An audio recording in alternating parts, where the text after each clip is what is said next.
Rádio Escola da Bíblia apresenta o programa Assuntos de Família, com a apresentação do nosso irmão Valdizan Souza e a participação do psicólogo Luiz Bernardo.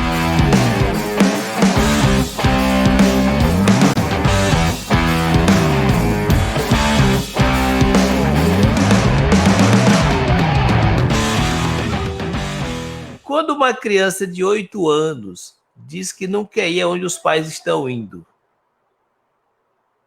Ótimo. Está dentro da flexibilidade aí nos padrões de organização da família, né, que podemos também dar um enfoque pensando na resiliência familiar, né, o quanto a família,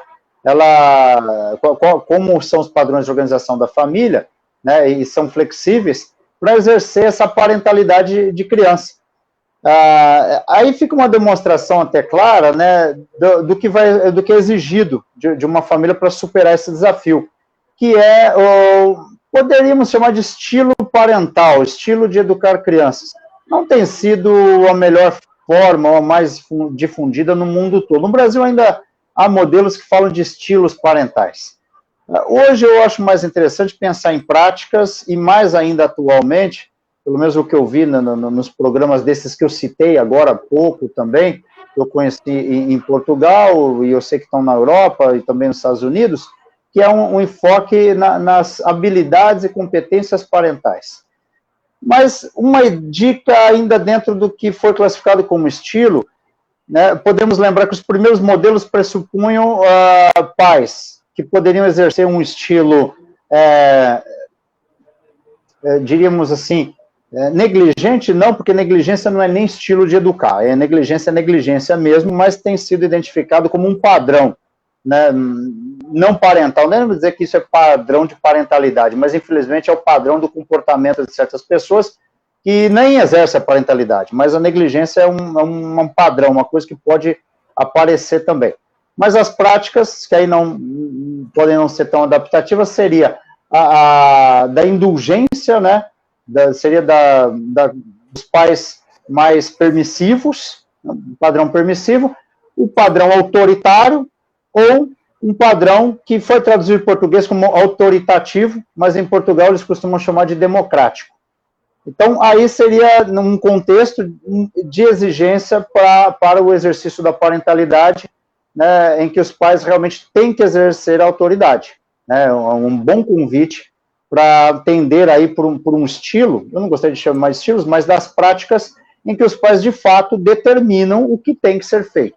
Né? Há estratégias para conseguir isso, estabelecendo um controle do próprio ambiente, né?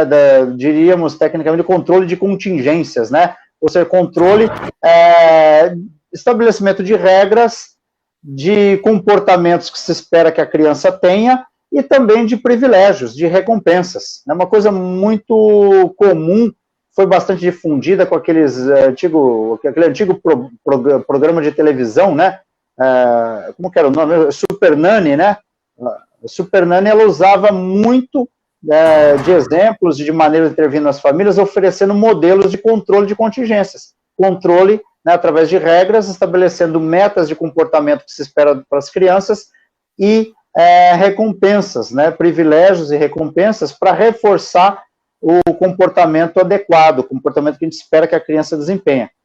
Neste caso especificamente, né, para a senhora Maria Trindade, eu diria que é preciso refletir, né, sobre o que essa criança mais gosta de fazer, quais são, desde comida, atividade, tempo exclusivo para alguma coisa, presentes também, brinquedos, palavras que costumam motivá-la, maneira de tratá-la que ela se sente bem. Tem que refletir sobre isso, tem que identificar as coisas que são agradáveis para esta criança especificamente. E também definir claramente que comportamentos esperam dela. Né? Cumprir, por exemplo, né, com obediência de ir a certo lugar? Ok?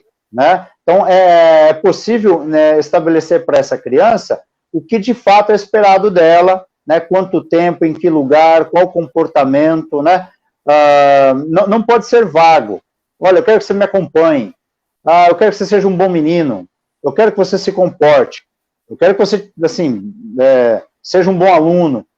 É necessário descrever com mais detalhes o que exatamente está esperando dela, né, para que ela tenha segurança, tenha clareza de como ela pode fazer, né, para atingir as suas expectativas. E também ser claro com ela qual a consequência disso, né, qual é a recompensa. E isso não significa subornar crianças, né, nem chantageá-las. É muito diferente. Você suborna quando você oferece uma recompensa antes dela fazer o comportamento. É isso que é suborno, né? Você oferece um dinheiro, né, para o guarda te liberar lá em alguma situação no trânsito, né? Isso seria um suborno, né? Ou o pai que vai à padaria e combina com a criança, né? Eu uso muito esse exemplo porque acho que a primeira coisa que me vem na cabeça é a coisa mais desadaptativa, né? A coisa mais ruim, assim, que um pai pode dar modelo para um filho, né? Vai na padaria e diz para a criança assim, olha, eu te pago um refrigerante se você não contar para sua mãe que eu vou tomar agora aqui uma coisinha aqui branca, assim, parece água, é quase água, né? Então, isso seria uma chantagem, um suborno, né?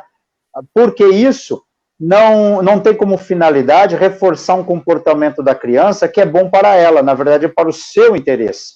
Isso é chantagem, isso é suborno, é para você tirar vantagem. Mas quando você estabelece metas de comportamento para a criança que são boas para o desenvolvimento dela, como, por exemplo, acompanhá-la numa reunião familiar, num ambiente, interagir em outro lugar, aprender novas coisas, você não pode levar a criança para alguma coisa como se você leva uma mala, assim, só porque você não tem onde deixá-la, né? Assim, é interessante, até que, mesmo que tenha até uma necessidade importante, não, você vai ter que me acompanhar no médico, não tem onde te deixar e acabou, e o médico é chato. Tudo bem, eu compreendo que é chato, é um desafio para você, mas vamos aqui combinar que eu passarei um tempo junto, ou nós, né, ao sair de lá, ou em outro momento, ou conforme outras coisas forem possíveis, você terá um tempo exclusivo para você, sairemos também para que você se divirta. Você está ensinando também para a criança que há compromissos que precisamos, né, realizar, que não são do nosso agrado, né?